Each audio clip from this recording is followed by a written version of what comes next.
Assalamualaikum warahmatullahi wabarakatuh. Nama saya Muhammad Andika Soleh dari kelas 1D Karyawan. Di sini saya ingin mempresentasikan metabolisme asam amino pada retinopati. Yang pertama adalah latar belakang. Retinopati merupakan penyakit retina yang dapat menyebabkan penurunan penglihatan hingga kebutaan.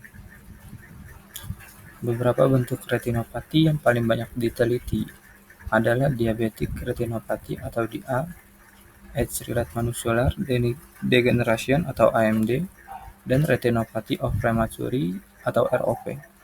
Selama ini, mekanisme yang paling sering dikaitkan dengan retinopati adalah gangguan vaskular, hiperglikemia, stres oksidatif, dan inflamasi.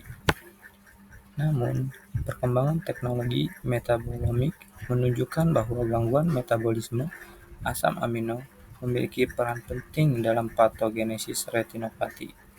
Retina merupakan jaringan saraf dengan kebutuhan energi tinggi dan aktivitas metabolomik intens sehingga perubahan kecil pada metabolisme dapat berdampak besar pada fungsi dan kelangsungan hidup sel retina. Yang selanjutnya ada metabolomik dan perannya dalam studi retinopati. Metabolomik adalah pendekatan yang mempelajari profil metabolit kecil dalam sistem biologis.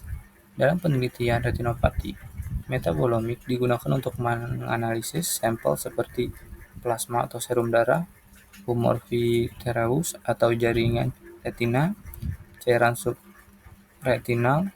Selanjutnya, pendekatan ini memungkinkan identifikasi perubahan metabolik yang terjadi pada tahap awal penyakit. Asam amino menjadi fokus utama karena berperan dalam transmisi saraf, metabolisme energi, regulasi redoks, dan sinyal seluler. Selanjutnya, ada perubahan metabolisme asam amino pada retinopati.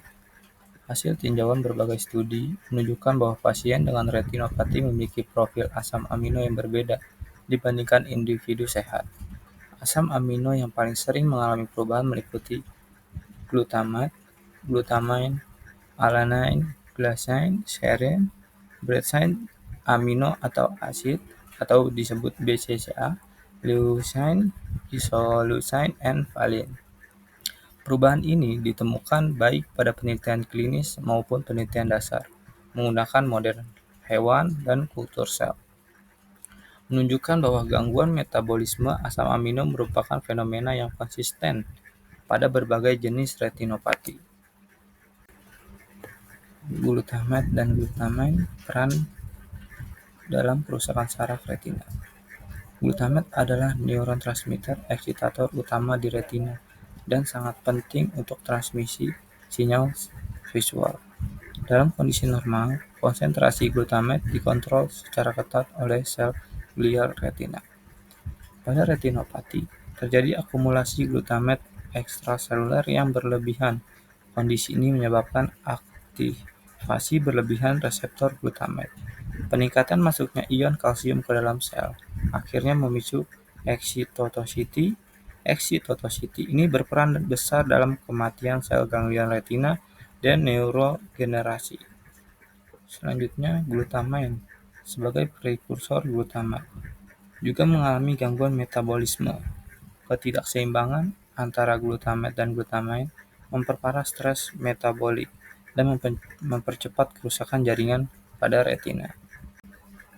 Selanjutnya ada metabolisme asam amino pada berbagai jenis retinopati. Yang pertama ada diabetic retinopati atau perubahan glutamate dan BCCA berhubungan dengan hiperglikemia, inflasi, dan neurodegenerasi.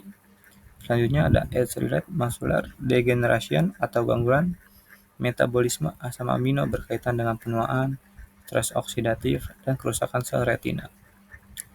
Retinopathy of premature yaitu ketidakseimbangan metabolik akibat imaturitas retina berperan dalam angiogenesis abnormal.